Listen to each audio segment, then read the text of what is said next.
Bismillahirrahmanirrahim. Assalamualaikum warahmatullahi wabarakatuh.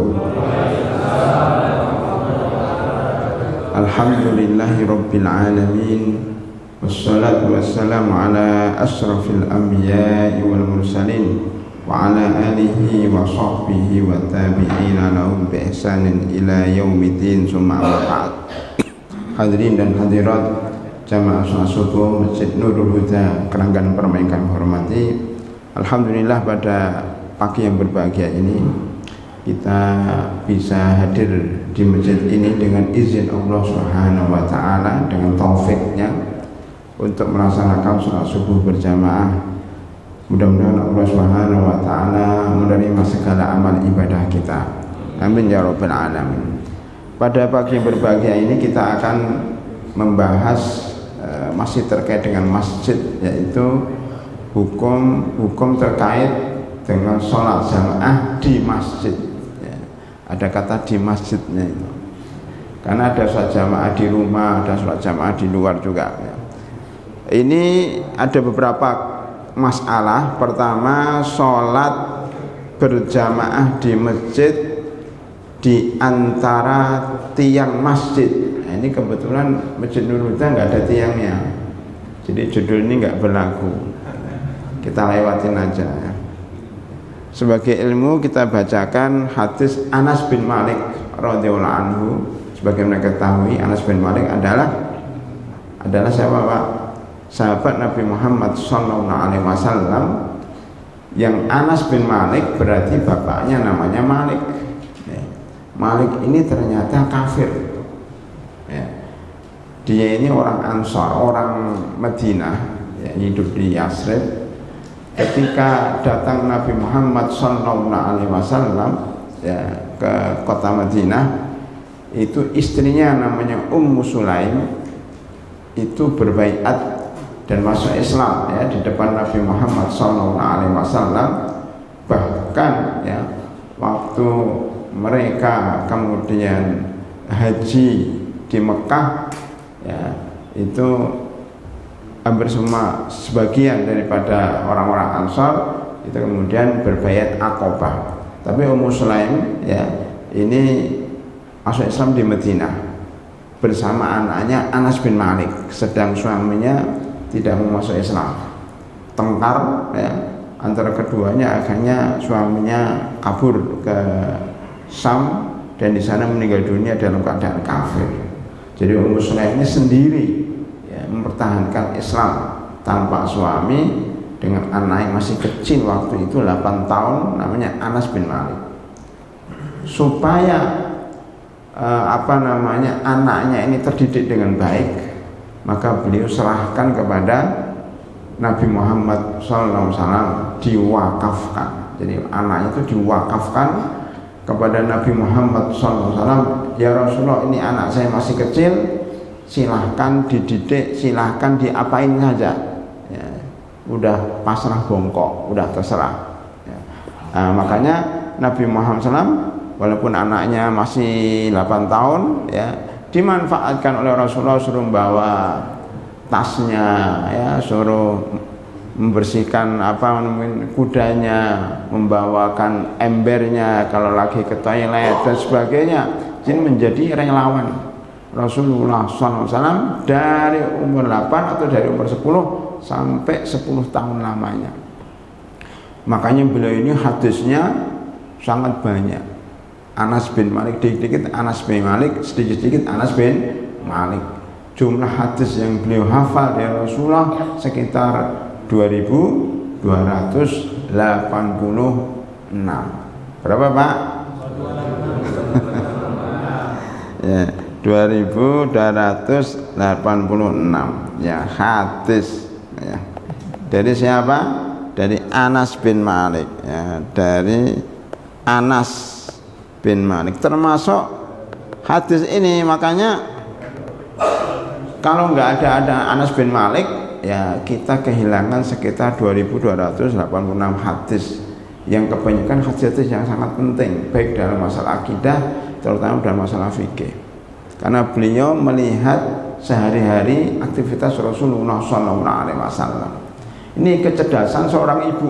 Jadi ibu yang di belakang kalau punya anak umur 10 tahun, udah serahkan ke Masjid Nurul Huda. Pokoknya tinggalnya di masjid, terserah nanti dididik ini siapa. Ya, itu nanti 10 tahun lagi udah jadi ulama. Nah, diwakafkan. Sama siapa dulu namanya istrinya Imran, namanya Hana. Itu sama, ketika hamil saja udah mengatakan, ya Allah, saya bernazar yang ada dalam kandungan saya wakafkan untuk Masjid Baitul Maqdis. Dikira yang dikandung itu laki-laki, ternyata ketika lahir perempuan yang namanya Maryam. Maka Maryam ditaruh di masjid, di mana? Di kantor masjid belakang ini kan. Di sini sekarang ada TPA, ya kan, taruh di situ. Maryam menjadi contoh teladan bagi wanita seluruh dunia, menjadi salah satu pemimpin wanita ahli surga itu Maryam. Salah satunya, ya sebelumnya Asyah binti Muzahim istri Fir'aun, Maryam binti Imran, Khadijah binti Khuwailid, dan Fatimah binti Muhammad sallallahu alaihi wasallam. Ya, itu ahli surga. Termasuk Ummu Sulaim ini. Ummu Sulaim ini adalah ibunya Anas bin Malik, termasuk perempuan yang diberi kabar gembira masuk surga. Ya, karena benar-benar keimanannya dan bagaimana loyalnya kepada Nabi Muhammad SAW sampai anaknya diberikan kepada Nabi Muhammad SAW. Lah Anas bin Malik di sini berkata, ya, jadi beliau berkata, wa an Abdul Hamid bin Mahmud qala shallaitu ma'a Anas bin Malik. Ya, jadi saya ada seorang namanya Abdul Hamid bin Mahmud, sholat bersama Anas bin Malik radhiyallahu anhu, ya, hari Jumat. Ya, langsung aja bahasa Indonesianya. Pada hari Jumat kami didorong untuk tidak sholat di antara kedua tiang. Jadi pada zaman Nabi Muhammad sallallahu alaihi wasallam itu masjidnya banyak tiang, enggak seperti Nurul Huda. Berarti masjid banyak tiang itu sunnah, Pak, ya. Waktu saya ke Jambi, ya, Jambi kalau nggak salah, itu ada masjid namanya Masjid 99 tiang, ya, di pinggir sungai Batanghari. Ada yang dari Jambi sini? Ada? Oh gitu, dari Jambi. Batanghari ya, pernah ke sana ya? Belum.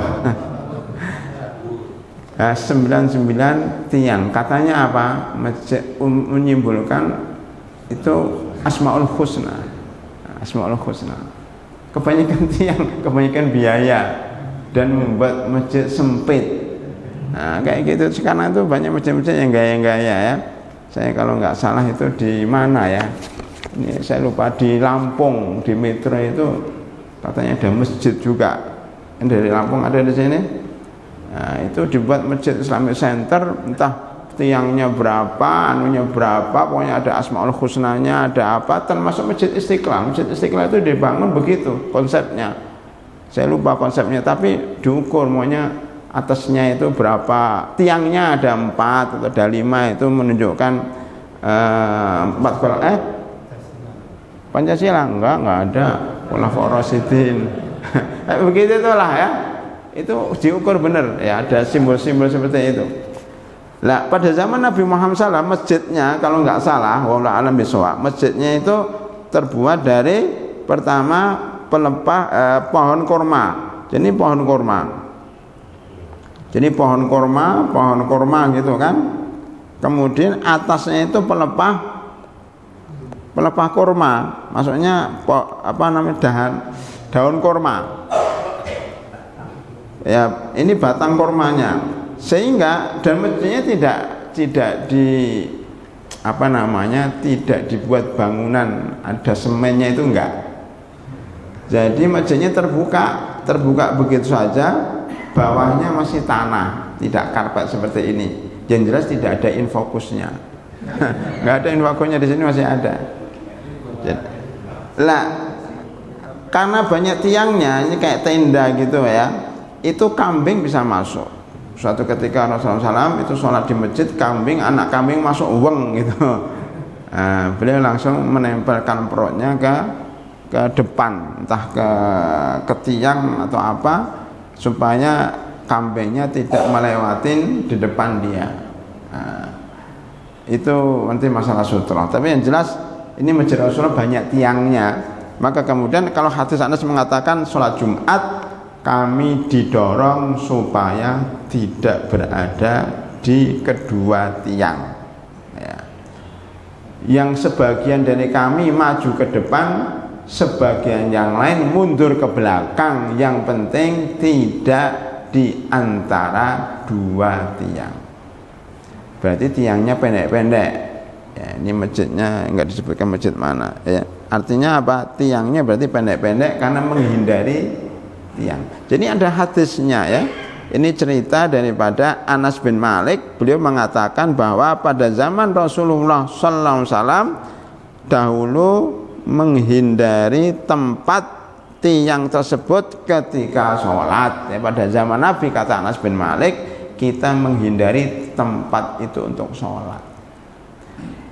Di Masjid Nabawi juga banyak tiangnya, di beberapa masjid juga banyak tiangnya. Ini dihindarkan sholat berjamaah di antara tiang. Ini hadis secara umum. Tetapi pada hadirin rahimakumullah ya, sebenarnya menurut jadi pendapat yang lebih benar bahwa ini kalau disengaja, maksudnya masjidnya masih luas, masih kosong ya, tetapi kemudian dia milih di situ, ini yang dimakruhkan.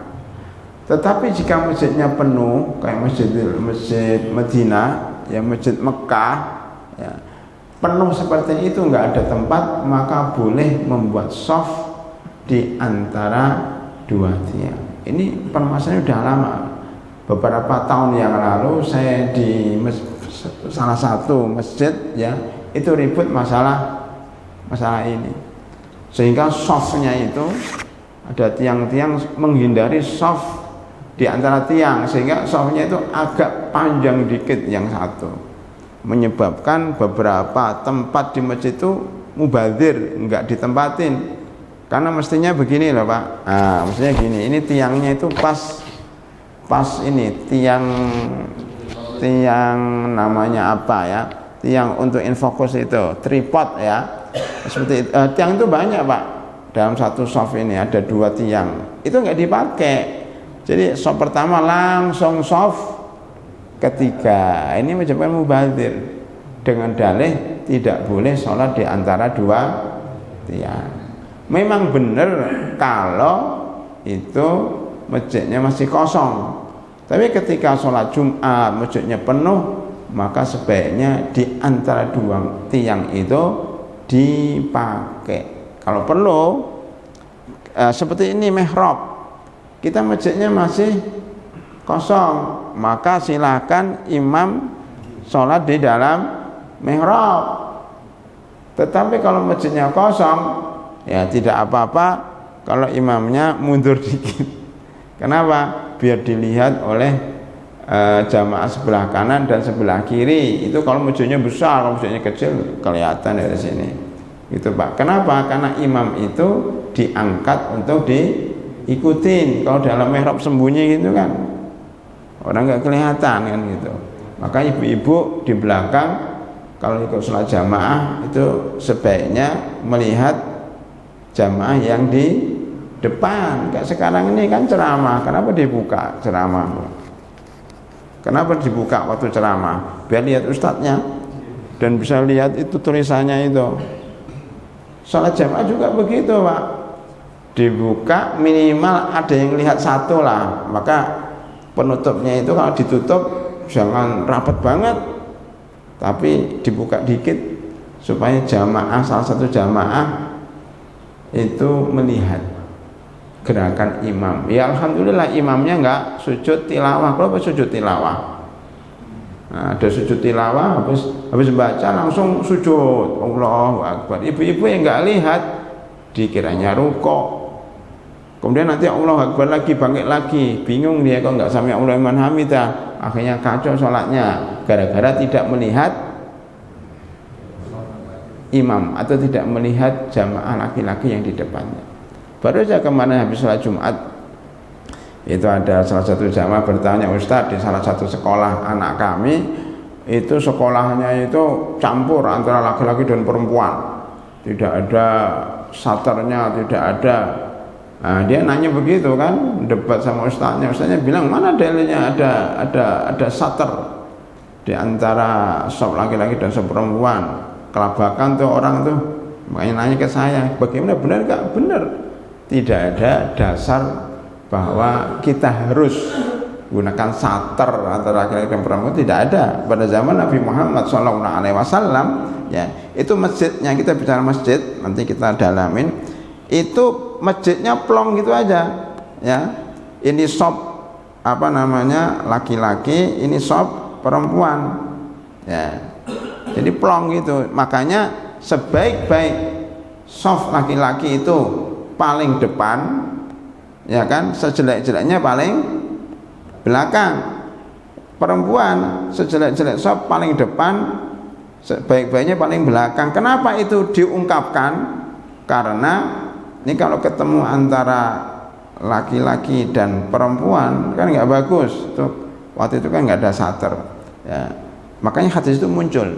Oleh karena itu Aisyah dan beberapa sahabiat itu sholat subuhnya ikut sholat subuh, tetapi beliau mengatakan kami itu sholat subuh datang gelap-gelap, setelah sholat jamaah kami langsung pulang, nggak ada satupun yang tahu, ya, siapa kami, karena saking gelapnya.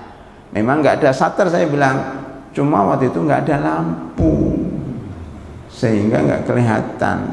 Nah begitu. Mungkin sebagian ulama mengatakan, lah karena sekarang lampunya terang maka ditutup supaya nggak kelihatan, jadi gelapnya malam itu diganti dengan sater, dengan penutup gitu, batas. Jadi begitu istihad. Intinya tidak harus seperti itu, dilihat maslahat dan madaratnya, silakan pakai sater pembatas, silakan nggak pakai, tapi intinya itu masalah istihadiyah. Yang penting bagaimana maslahat sebuah jamaah, ya, termasuk tiang ini. Jadi fikih itu fleksibel, ya. Memang ada hadis tiang, bukan tidak boleh mereka menghindari sholat di antara tiang, ya. Tetapi bukan berarti kalau sholatnya di antara tiang kemudian nggak sah, tetap sah. Semua ulama sepakat bahwa sholat di antara tiang itu sah hukumnya. Maka ini saya jelaskan di sini dalam buku ini. Jika dia sholat sendiri maka dibolehkan untuk sholat di antara tiang masjid. Jadi tadi supaya ada catatannya, cuma gambar-gambar aja. Dari Anas bin Malik bahwasanya, ya, beliau mengatakan pada zaman kami, pada zaman Rasulullah Sallallahu Alaihi Wasallam, kunna nattaqi hadza ala ahdi Rasulillah Sallallahu Alaihi Wasallam. Kami menghindari, ya, kunna bahasanya nattaqi, jadi kami nattaqi menghindari, kami menghindari ini sholat di atas tiang pada zaman Nabi Muhammad Sallallahu Alaihi Wasallam. Memang ini bukan sabda Nabi, tetapi peristiwa yang kemudian diceritakan oleh sahabat zaman Nabi, kami seperti ini, kami menghindari. Berarti pada zaman itu memang orang-orang tidak sholat di antara tiang, barangkali karena dilarang oleh Nabi Muhammad SAW. Itu aja. Jadi hadis itu tidak mesti ucapan, tapi juga bisa perbuatan, begitu juga bisa ketetapan. Jadi hadis, menurut ilmu hadis itu terdiri dari apa? Ucapan, perbuatan, terus takrir, perbuatan tindakan Pak, takrir, pembiaran atau ketetapan.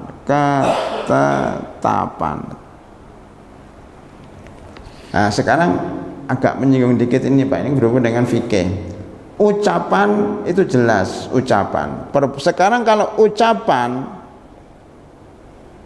bertentangan dengan perbuatan, didahulukan yang mana? Apa ada ucapan bertentangan dengan perbuatan? Banyak Pak, banyak. Di antaranya beliau melarang sholat, melarang buang air kecil dan buang air besar menghadap kiblat. Tetapi beliau sendiri ketika di rumahnya Hafsah binti Umar itu menghadap, membelakangi kiblat, menghadap Baitul Maqdis. Itu di antaranya. Kemudian beliau melarang sholat 5 waktu terlarang, antara maghrib, antara asar sampai maghrib. Tapi beliau sendiri kemudian melakukan itu. Ya, banyak beberapa contoh antara ucapan dan perbuatan berbeda. Caranya begini, kalau ada ucapan dan perbuatan berbeda, maka digabungnya itu berarti ucapan beliau itu tidak menunjukkan keharaman karena beliau mengerjakan. Atau umpamanya salah satu contoh, ini cuplikan daripada pelajaran usul fikih, ketika beliau melarang sholat ba'da asar sampai maghrib, itu kalau sholatnya sholat mutlak, sholat yang tidak ada sebabnya. Tapi ketika beliau sholat ba'da asar, sholat sunnah, itu berarti itu sholat yang mempunyai sebab. Mempunyai sebab itu mengqadha, sebab itu tahiyatul masjid dan seterusnya. Itu bisa digabung. Atau kalau nggak bisa digabung, maka yang didahulukan adalah apa Pak? Ucapan, bukan perbuatan. Karena perbuatan itu kadang-kadang ada alasannya, karena sakit, karena sebab-sebab lain. Tapi yang dipakai adalah ucapan. Ucapan itu undang-undang secara umum, sedang perbuatan itu adalah prakteknya.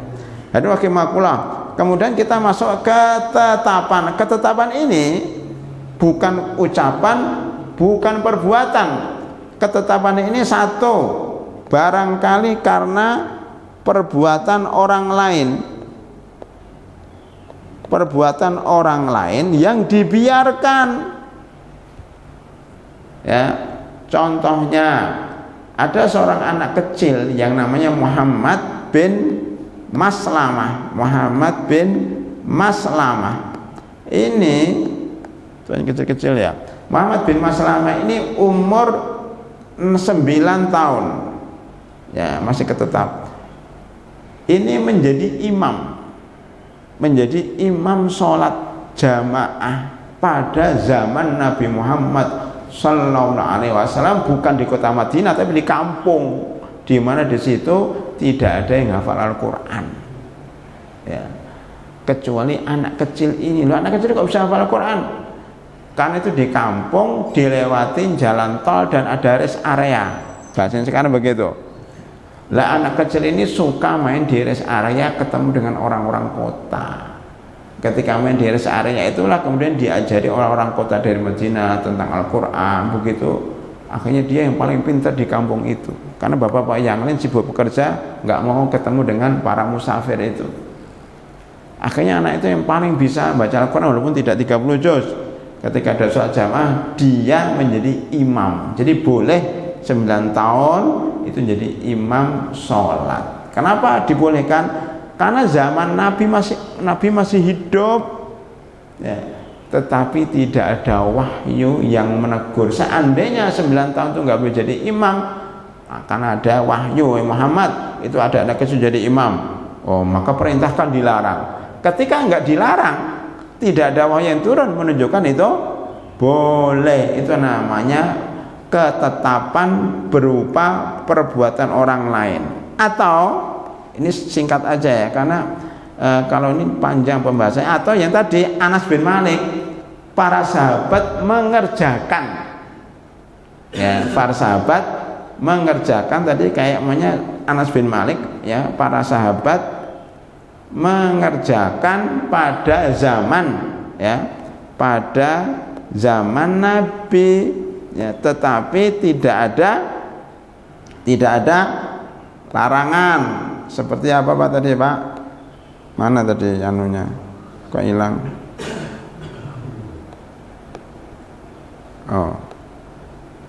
Oh di sini sembunyi dia.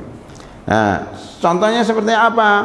Satu, sholat di antara tiang, ya. Dua, contohnya azal. Tahu azal Pak? Ini agak pribadi dikit. Azal itu maksudnya KB alami, ya, ketika suami istri melakukan hubungan kemudian dia tidak ingin punya anak, akhirnya dikeluarkan di luar. Itu pada zaman sahabat. Kami kunna na'zil fi ahdi Nabi Muhammad SAW wal Qur'anu yanzil. Artinya ada wahyu tapi nggak dilarang. Itu namanya KB alami. Ini di antara yang saya ingat pagi ini. Jadi itu Pak, ya. Jadi hadis itu ada ucapan, ada perbuatan, ada ketetapan. Ketetapan ini dibagi menjadi A, perbuatan orang lain, atau sahabat pada zaman Nabi itu berbuat sesuatu kemudian tidak ada larang. Maksudnya A dan B ini hampir sama.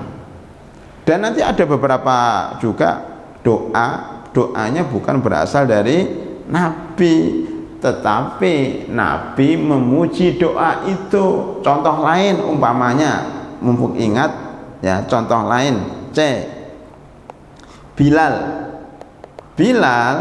suatu ketika, ya, apa Bilal itu muadzin, tetapi Rasulullah ketika Rasulullah itu ketika bermimpi masuk surga, atau beliau Isra Mi'raj masuk surga, mendengar terompahnya sandalnya Bilal ada di surga. Rasulullah kaget kan ketika ketemu Bilal di masjid, ya, dia bertanya, Bilal, apa yang kamu kerjakan?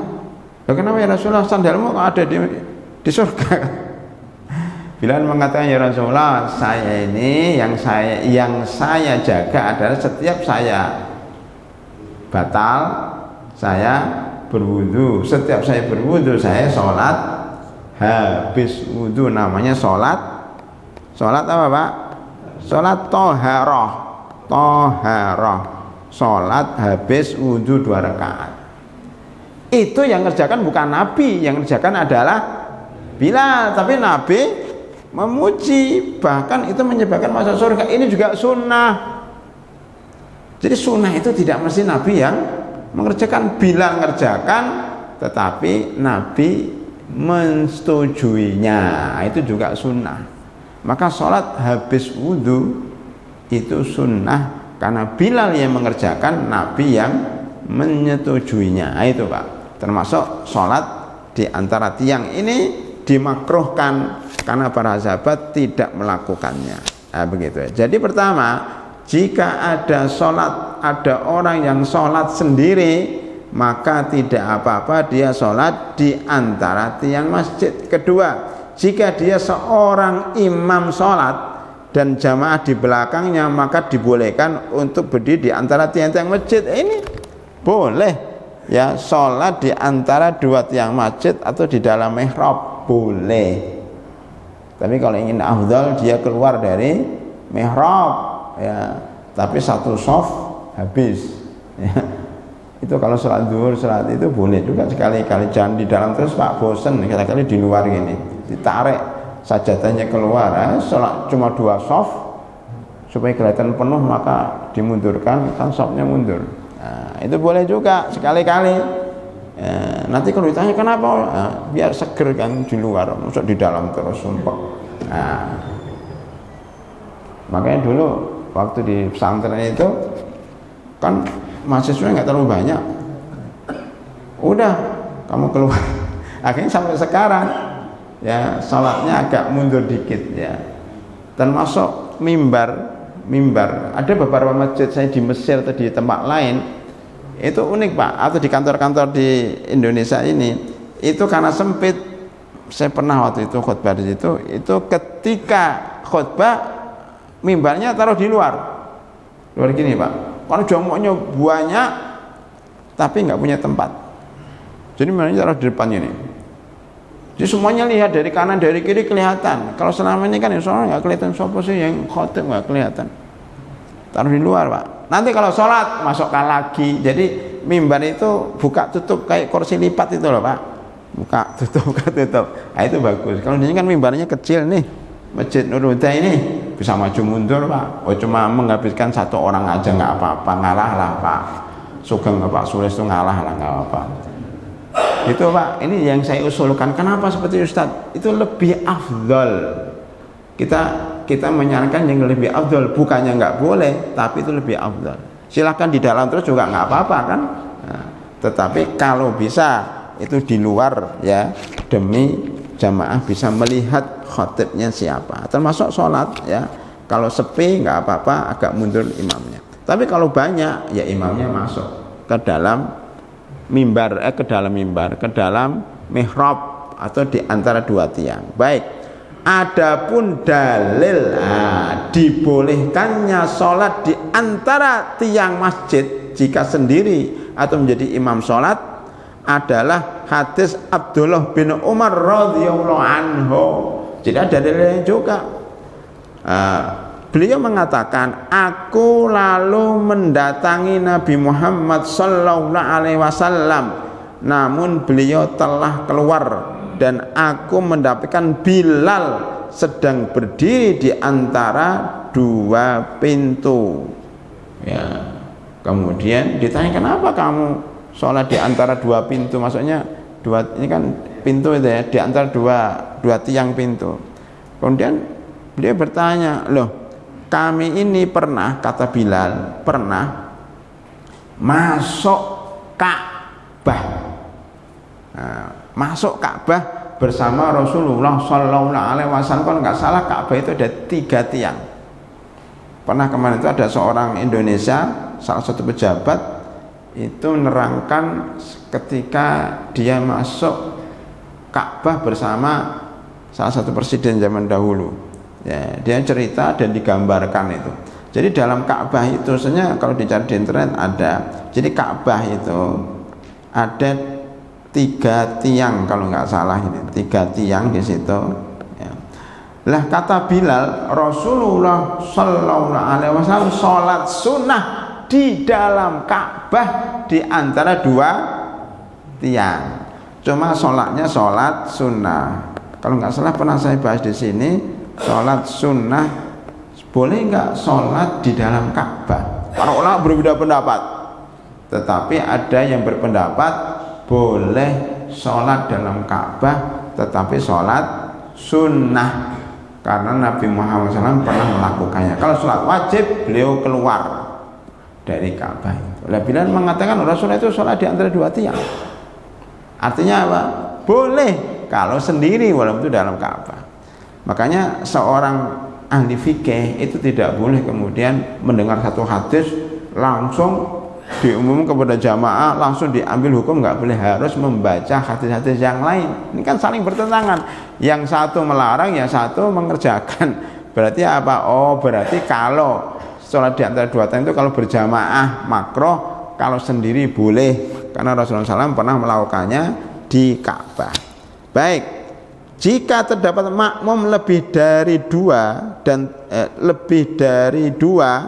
dan tiang tersebut memutus shaf, maka dimakruhkan untuk berdiri di antara tiang-tiang masjid, padahal masjid masih luas. Alasan kenapa nggak boleh sholat di antara tiang karena memutus shaf. Segala sesuatu yang memutus shaf itu dimakruhkan, termasuk tiang untuk infokus. Ini kalau sholat Pak, itu sebaiknya dirapikan dulu. Nanti kan saat baru memang ada beberapa masjid karena kameranya itu udah paten ya, dan khutbah Jumat atau apa maka ditaruh di situ Pak, kamera ini Pak, tripod itu. Ketika sholat Jumat, ketika sholat biasa, dia tetap di situ, karena nggak mau ribet. Akhirnya apa? Sholat jamaahnya yang shop situ terputus. Itu kalau masjidnya masih luas, yang itu ya di belakangnya, jangan di situ, belakangnya lagi yang imam. Tapi kalau itu hanya mutus satu juga kita toleran lah. Jadi jangan boleh terlalu keras juga dalam menentukan hukum. Maka udah saya biarin aja mereka, karena masukkan mengeluarkan kamera itu agak ribet waktu itu kan, qomat, ini ceramahnya sampai qomat. Lah gimana mau ini ya, susah, jamaahnya agak banyak. Udah taruh situ aja. Berarti kalau sholat Jumat kan ada beberapa masjid yang sholat Jumat itu di syuting, itu gimana caranya coba? Enggak bisa, qomat sholat Jumat langsung gini, enggak bisa. Udah biarin seperti itu, dimaklumi karena memang ada maslahat gitu Pak ya. Ini hukum pertama tentang sholat di antara tiang ya. Kemudian pada rahimakumullah, ini ada hadis, ternyata saya bacakan juga. Muawiyah bin Qurrah menyebutkan pada zaman Rasulullah sallallahu alaihi wasallam ya, kami dilarang membuat shaf antara tiang-tiang dan kami pun dijauhkan darinya. Ini ada yang menguatkan hadis bahwa sholat di antara tiang itu makruh kalau dalam keadaan berjamaah dan masjidnya masih kosong. Tetapi kalau masjidnya penuh sholat Jumat maka boleh. Bahkan bukan hanya itu Pak, di Mesir ketika kami di sana, di masjidnya itu nggak ada tiangnya, sedikit sekali, cuma jamaahnya penuh sampai luar.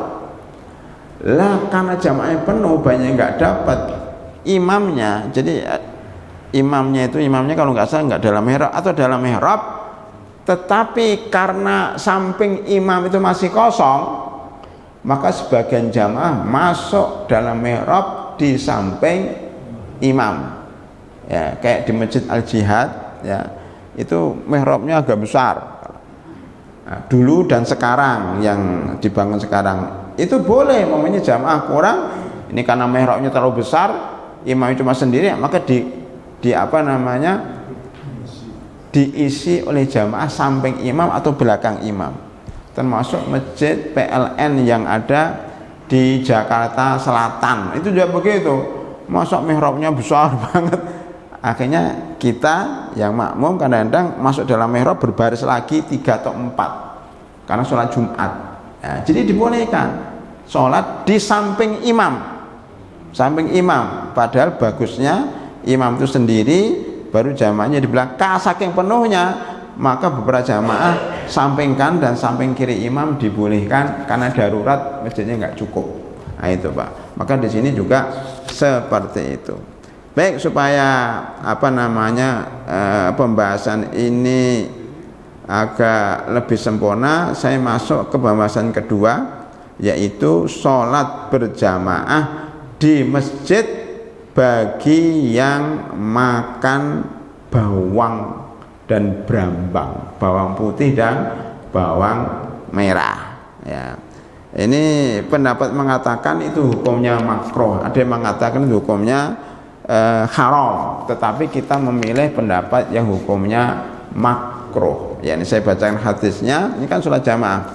Dalil mereka adalah hadis Jabir bin Abdillah radhiyallahu anhu bahwasanya Nabi Muhammad sallallahu alaihi wasallam ya bersabda, barang siapa yang makan bawang merah atau putih serta bawang bakung. Apa bawang bakung itu? Bawang yang ada bakungnya atau bawang yang ada daunnya ya gitu ya. Janganlah dia mendekati masjid kami. Jangan mendekati masjid. Maksudnya apa itu? Itu seperti gini, dulu waktu korban, barang siapa yang kaya dan tidak berkorban, maka jangan mendekati masjid kami. Bukan berarti nggak boleh ke masjid, tapi maksudnya itu sesuatu yang kurang pas gitu. Termasuk di sini, barang siapa yang makan bawang merah dan bawang putih serta bawang bakung, janganlah dia mendekati masjid kami memang nggak ada, semua kan hampir makan bawang kan. Ibu-ibu kalau masak campuran bawang enggak, masakannya sambelnya, tumisnya pasti pakai bawang kan. Kalau orang memahami hadis letterlek jadi salah kaprah, berarti kita nggak boleh ke masjid semuanya, karena tidak ada di antara kita kecuali makan bawang. Tapi kok ke masjid semua? Ada yang kemudian fanatik lagi, kan masjid kami, masjidnya Rasulullah, bukan masjidnya Nurul Huda. Nah, itu bingung lagi dia. Nah, makanya kita memahami hadis harus secara proporsional. Maksudnya di sini adalah makruh hukumnya kalau orang makan bawang mentah, loh, bawang mentah. Nah, kalau bawang mentah jarang Pak ya. Orang Pakistan itu, saya pernah ke Pakistan itu mereka itu masalah isinya itu masakan cuma minyak, bawang mentah dan sebagainya, baunya nggak karu-karuan, itu keringatnya dan sebagainya. Itu kan mempengaruhi bau badan, keringat ya. Kalau orang Afghanistan itu kalau habis makan itu nggak usah pakai cuci piring karena jenggotnya besar-besar itu, jadi gini, minyaknya diginikan. Udah bersih. Hidupnya praktis Pak, nggak kayak Indonesia pakai tisu pakai. Ya mereka kan pakai itu jubah besar itu kan, itu untuk bawa roti itu. Kalau ada roti dibuntel, bawa. Mantap. Lah itu sehat Pak. Sebenarnya bawang itu dan brambang itu sehat. Ya. Kalau kita makan daging kambing, sate maunya. Kenapa pakai bawang? Itu untuk menetralkan dari kolesterol dan sebagainya. Bagus itu. Cuma kalau habis makan itu sebaiknya gosok gigi atau makan permen atau apalah, makan apa, coklat dan sebagainya boleh. Makanya kalau habis makan bawang itu makanlah apa yang wangi, permen, min dan sebagainya. Itu dibolehkan. Maka di sini sebenarnya yang dilarang adalah apa?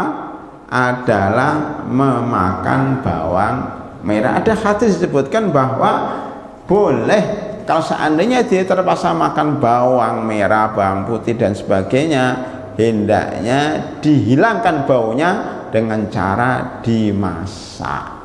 Nah, dimasak, walaupun dimasak itu menjadikan manfaatnya menjadi berkurang ya, itu bagus itu. Ibu-ibu aja waktu dulu kan kalau ngerokin orang masuk angin pakai bawang merah anget begitu.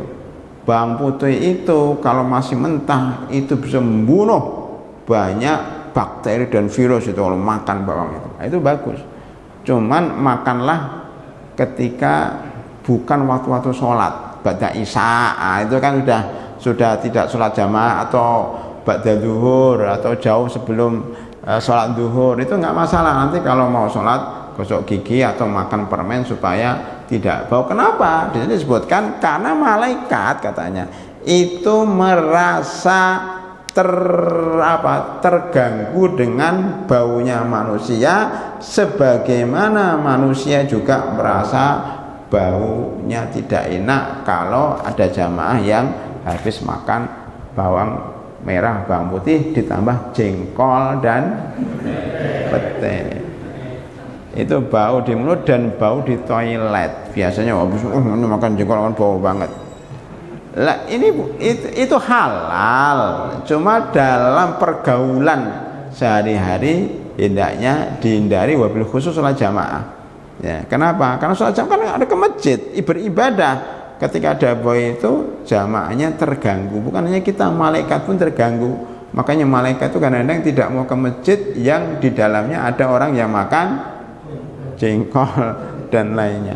Pokoknya yang bau-bau mulut itu tolong dihindari, baik itu jengkol, baik itu bawang merah, bawang putih, baik itu rokok.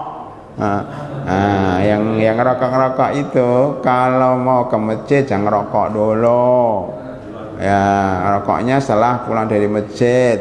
Itu kalau nganggap rokok makruh ya. Makanya orang yang sering ke masjid itu biasanya nggak ngerokok karena masjidnya ada AC kan gitu. Mau ke masjid nggak ngerokok. Kalau ada AC dia nggak ngerokok, maka biasanya yang ngerokok itu orang miskin, kayak sopir angkot ya, orang-orang ya miskin. Kenapa? Angkotnya nggak ada AC-nya. Tapi kalau orang kaya mobilnya ber-AC, dia nggak ngerokok. Dia naik pesawat dilarang merokok, dia masuk mall dilarang merokok. Ya Pak, sudah terbukti secara penelitian bahwa kebanyakan yang merokok itu memang rata-rata orang miskin. Orang kaya sudah berkurang. Di Amerika, di Eropa itu yang rokok jarang, makanya pabrik rokok itu di sana nggak laku, dipindah ke Indonesia. Loh itu bener Pak, bukan di Indonesia, dipindah ke Indonesia, ke Bangladesh, ke India, ke ya negara-negara yang miskin. Mesir itu negara-negara miskin. Kenapa? Uangnya habis untuk beli rokok. Padahal dia beli beras saja nggak bisa. Ya, tapi bisa beli rokok 3 bungkus 1 hari.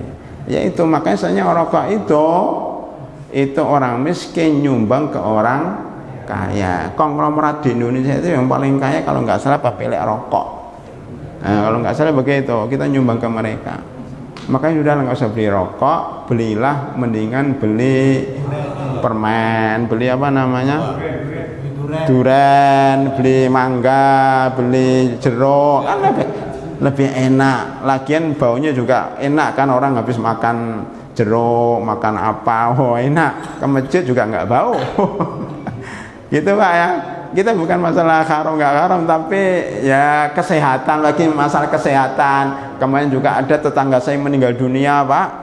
Wah, orangnya kaya, baik, ke masjid, DKM masjid macam-macam, luar biasa. Kesalahan dia apa? Rokoknya kuat banget ya, akhirnya paru-parunya sampai gosong itu, kemudian meninggal dunia.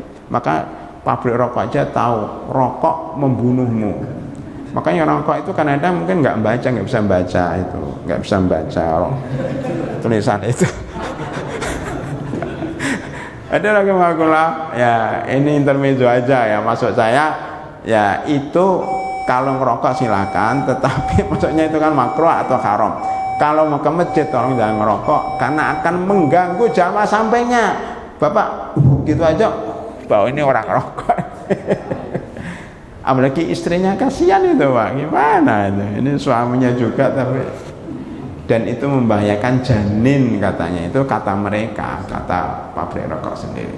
Ya ini termasuk ya, walaupun di sini tidak sebut, tapi itu masuk dalam kategori bawang merah, bawang putih, rokok atau makan-makanan yang menyebabkan bau di mulut. Itu tadi bel apa? Bel suruk atau bel boleh sholat? 10 menit setelah suruk. Oh sudah 10 menit setelah suruk ya. Baik, sekarang kita buka tanya jawab. Suruknya jam berapa sih? Jam 5.42 ya? 5.52. Suruknya 5.42. Oh 5.42. Berarti ini setelah 10 menit setelah suruk, 5 menit lagi lah, jam 6 ya. Biar jadi kita sifatnya hati-hati. Kita ngikuti Madinah Pak ya. Masjid Madinah itu mengatakan habis suruk 15 menit. Nah, supaya kita sholat dalam keadaan tenang, nggak masuk dalam kategori sholat ketika matahari terbit, karena disitulah orang-orang kafir lagi menyembah matahari ya. Supaya kita nggak menyembah matahari. 5 menit lagi untuk tanya jawab. Silahkan kalau ada Pak. Kalau ada. Patah. Nah, apa saja yang masalah ibadah sholat ya, silakan Pak Sulis ya, Pak Sulis dulu. Oh ada ya? Iya sudah. Assalamualaikum warahmatullahi wabarakatuh. Waalaikumsalam. Saya Al-Misar dari Perumahan Wahana Kecil Angkor. Rumahnya Pak Sulis. Ada di pekerjaannya di mengajar Ustaz Muhammadiyah Jakarta, tapi dah hampir pensiun. Oh, masya Allah, dosen berarti ya. Di dalam doa itu Ustaz, di dalam panduan Tarjih Muhammadiyah, HPT Himpunan Tarjih Muhammadiyah. iya, itu ada tadi di ayat digital itu ada doa ketika maju beli warhamni wajiburni, tapi dalam buku himpunan Taklim Muhammadiyah tidak ada warhamninya, Ustaz. Tidak ada. Jadi Rabbi beli warhamni wajiburni warzukni langsung. Nah, padahal saya ketika kecil juga pakai warhamni itu, tapi ketika sampai baca bukunya tidak ada warhamninya. Waktu itu gimana, Ustaz? Baik Pak. Ya.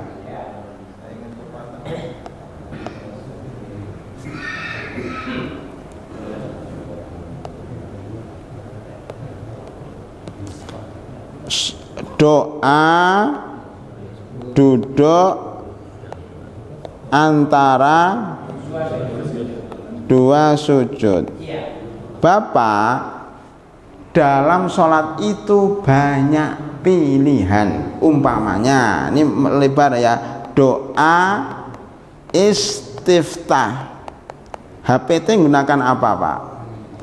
Ada 11 riwayat. HPT mengambil yang mana? HPT, Allahumma ba'id, ini Muhammadiyah. Kalau NO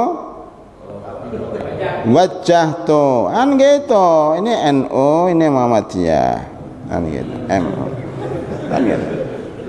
Kayak ayatnya Muhammadiyah apa? Wal takun minkum ummatun yad'una ila surat Ali Imran 104.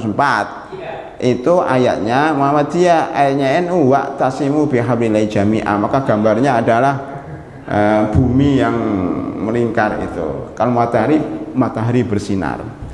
Ya kalau NU bumi, kalau Muhammadiyah matahari. Nanti ada lagi bulan gitu kan.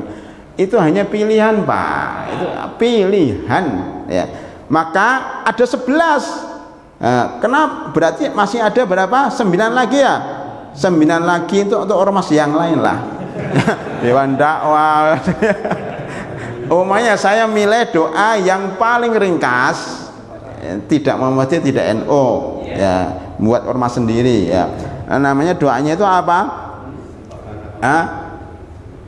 Doa istiftahnya itu adalah subhanakallahumma wa bihamdika wa tabarakasmuka wa ta'ala jadduka wa la ilaha ghairi. Cuma 4. Subhanakallahumma bihamdika, kemudian subhanakallahumma bihamdika wa tabarakasmuka wa ta'ala jadduka wa la ilaha ghairi. Lebih cepat daripada Allahumma ba'id, banyak kepanjangan ya.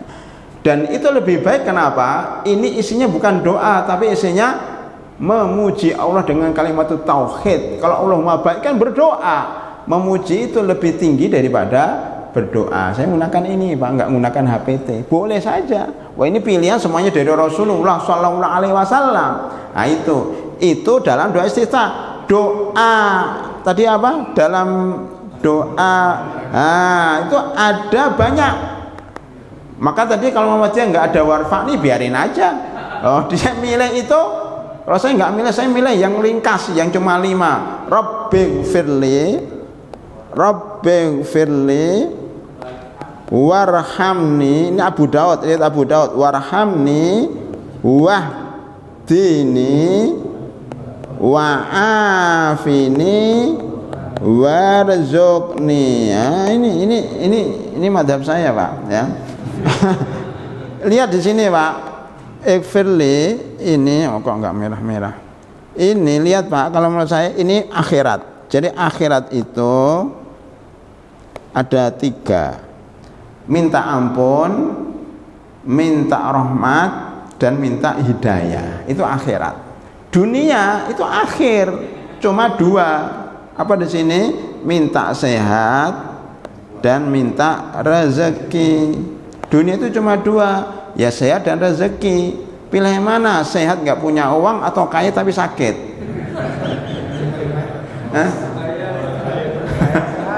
Makanya kaya dan sehat. Makanya sehat dan rezeki. Ini dunia cuma 2. Jadi seimbang dunia akhirat itu akhirnya 3, dunianya 2, akhirnya 70%, dunianya 30%, bukan 50-50 Pak. Maka kalau kita minta doa itu minta akhirat dulu, dunianya terakhir. Itu. Jadi boleh Pak, warfa'ni, ada warfa'ni, wajburni. Tahu enggak wajburni itu apa Pak? Wajburni, wajburni artinya apa wajburni? Kejebur. Tahu kejebur? Jadi orang itu diceburkan jatuh ke kolam. Maksudnya wajburni itu paksakan saya supaya saya baik, paksakan, jeburkan saya ke dalam kebaikan. Nah, wajburni itu kayak orang kalau kakinya patah di gip itu jabrun dipaksa supaya lurus.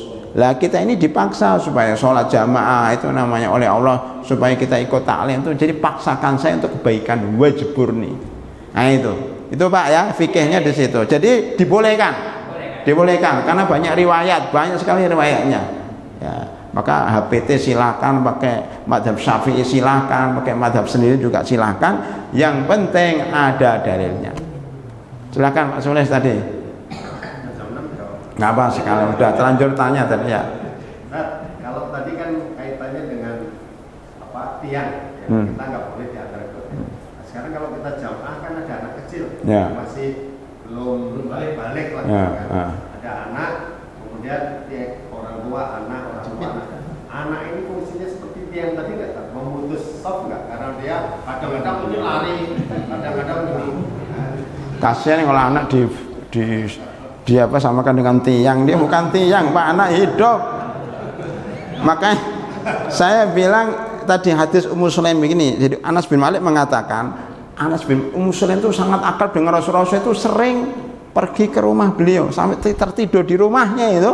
Ummu Sulaim tadi, Ummu Sulaim ya, ini ibunya Anas. Ummu Sulaim ini akrab sekali dengan Rasulullah, sampai Rasulullah sering ke rumahnya dan tidur di rumahnya sampai keringatan, karena nggak ada AC, nggak ada kipas angin, keringatnya itu ditampung oleh Ummu Sulaim pakai botol, tampung begitu, kemudian nanti keringatnya itu dicampur dengan minyak wangi itu untuk minyak wangi Ummu Sulaim.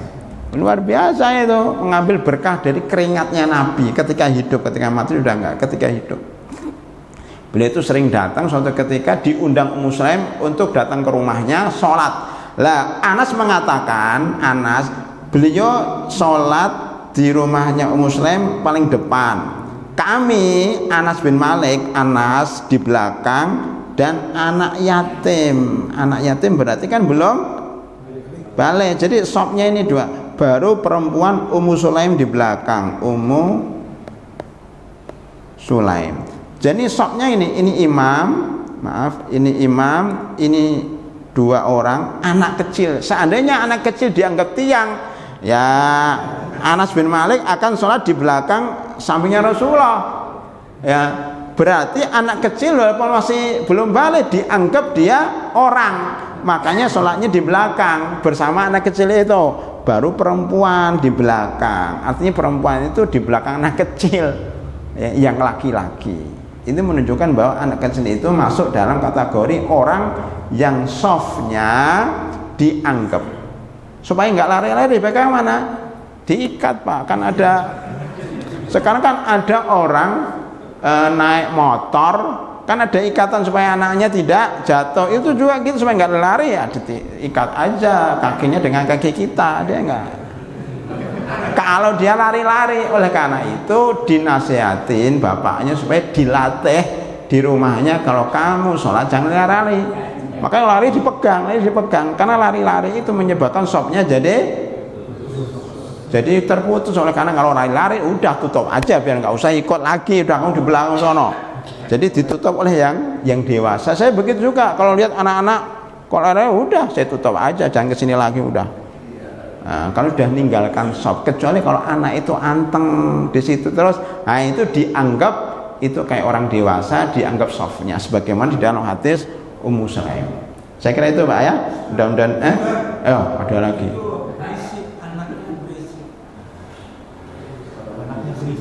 Oh ya. Ya, nah juga yang dibawa anak perempuan. Oh, yang gini Pak. masalah anak itu nggak selesai-selesai Pak. Makanya paling baik itu pertama, yang anak itu boleh ke masjid dan dibiasakan ke masjid. Tetapi sebelum ke masjid, bapaknya mendidik dulu, ibunya mendidik dulu. Kalau berisik, nggak boleh ke masjid lagi. Kalau anteng diberi uang, namanya bapaknya nggak beri uang sih.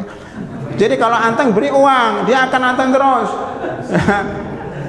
Kalau dia nangis berisik, diambil bawa keluar. Maka bapaknya seandainya ada anak kecil di bawah nangis nggak bisa dihentikan, mendingan batalkan sholat, bawa anak itu keluar, jangan pura-pura khusyuk. Anaknya udah kemana-mana, itu nggak bener ya. Iya, mengganggu kekhusyukan kalau anaknya ribut. Makanya harus tadi tidak boleh juga melarang Pak. Kan begini, ada satu cerita, ada orang yang tidak mau ke masjid selamanya. Kenapa? Karena waktu kecil dia pernah di masjid dimarahi orang tua, dia dendam, saya nggak akan ke masjid selamanya. Dia nggak ke masjid sampai sekarang Pak, karena dendam dengan orang-orang masjid, akan membuat pertengkaran. Makanya tetap ke masjid, seandainya ada yang ramai dinasihatin. Itu jalan tengahnya seperti itu, sehingga anak-anak di masjid tapi juga nggak ramai karena dibina oleh orang tua dan jamaah masjid. Saya kira itu Pak ya. Ibu-ibu sudah nutup. Mau anak perempuan, anak laki-laki selama belum balik nggak apa-apa Pak. Selama belum balik, masih kecil, tidak apa-apa. Ya, nanti kita lanjutkan pada pertemuan yang akan datang. Ya, karena ibu-ibu sudah menutup kordennya, berarti menunjukkan Ustadz udah selesai, udah mau makan. Baik Bu. Ya, kita selesaikan dulu. Kita tutup dengan doa kafaratul majlis. Subhanakallahumma bihamdika asyhadu an la ilaha illa anta astaghfiruka wa atubu ilaik. Assalamualaikum warahmatullahi wabarakatuh.